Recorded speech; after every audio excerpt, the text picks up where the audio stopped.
बिस्मिल्लाहिर्रहमानिर्रहीम। मीडिया के तमाम मौजूद दोस्तों को मैं इस प्रेस कॉन्फ्रेंस में वेलकम कहता हूँ। ये एक अफसोसनाक कत्ल का इंसिडेंट है, ब्लाइंड मर्डर है जो पुलिस ने ट्रेस किया है। और इसका बैकग्राउंड मैं आपको बताता हूँ कि ये 23/11 को थाना सांदा की हदूद में हमें इतला मिलती है कि एक सब्ज़ी फरोश जो कि सुबह 5-5:30 बजे अपनी सब्ज़ी की दुकान खोल के सब्ज़ियाँ वगैरह वॉश कर रहा था और अपनी दुकान को प्रिपेयर कर रहा था, तो मोटरसाइकिल पर 2 नामालूम नौजवान आए हैं। पीछे बैठे नौजवान ने एक ही फायर किया है जो उसको सीधा सर पे लगा है और वो मौके पे मर गया है। इंचार्ज इन्वेस्टिगेशन हबीब साहब ने इस पे मेहनत की। ये मौके पे गए, मौके पे जाके सारे इन्होंने शहादतें कलेक्ट की, जो खोल था मिला खोल को कलेक्ट किया। और जब हमने इसका क्रिमिनल बैकग्राउंड चेक किया मकतूल का, तो वो बिल्कुल इनोसेंट है, इसका कोई क्रिमिनल बैकग्राउंड नहीं है,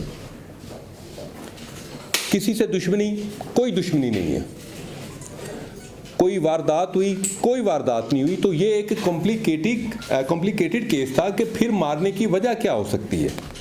जिस तरह वो कहते हैं कि हर जुर्म के पीछे ज़मीन में से कोई एक फैक्टर होता है।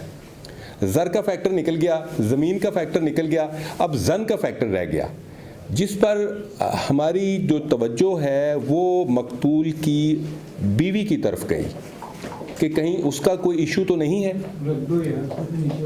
उसके बाद मकतूल की जो बीवी साइमा, उसके मोबाइल फ़ोन का हमने डेटा चेक किया। जब डेटा चेक किया तो मालूम हुआ कि कत्ल की रात उसके एक नंबर से मुसलसल राब्ते हैं। जब हमने वो नंबर चेक किया तो स्ट्रेंजली इनफ वो नंबर मकतूल के भतीजे कमर यूसुफ उर्फ दब्बी का था, जो 18-19 साल का नौजवान है। उसके मोबाइल फ़ोन की जब हमने मूवमेंट चेक की तो मूवमेंट चेक करने के बाद पता चला कि उस वक़्वे पर उसके मोबाइल फ़ोन की मूविंग पोजीशन में लोकेशन आ रही है। ये हमारे लिए एक बड़ा मजबूत क्लू था।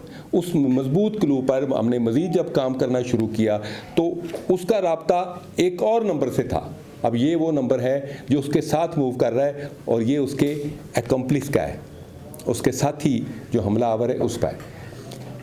चंद दिनों में इन्होंने इंचार्ज इन्वेस्टिगेशन ने डीएसपी गुलशन रावी की सुपरविजन में वो मुल्ज़म पकड़ लिया जो उसका भतीजा है, जिसका नाम कमर यूसुफ है। कमर यूसुफ के साथ उसका जो दोस्त है हसन रज़ा उर्फ राजू, वो गिरफ़्तार हो गया है।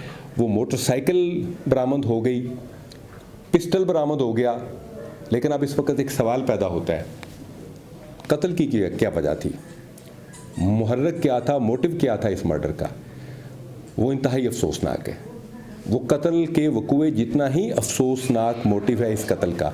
और मोटिव ये है कि कातिल कमर यूसुफ के मकतूल मुश्ताक अहमद की बीवी, जो उसकी सगी चची है और रिश्ते में उसकी फूफी भी लगती है, उससे नाजायज़ ताल्लुकात थे।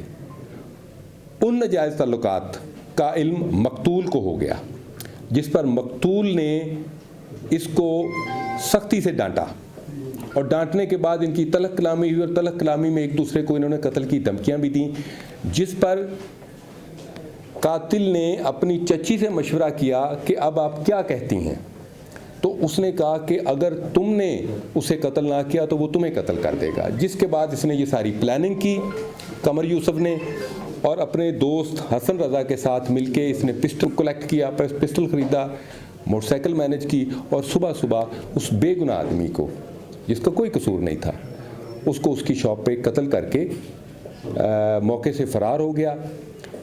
बहरहाल हमने इसमें आप देख सकते हैं कि पुलिस ने एफिशिएंसी से हाई लेवल की पॉलिसिंग करते हुए तमाम साइंटिफिक शहादतों के बाद, फोरेंसिक की एविडेंस कलेक्ट करने के बाद असल कातिलों को और जिसके इमा पे कत्ल हो उनको गिरफ़्तार कर लिया है।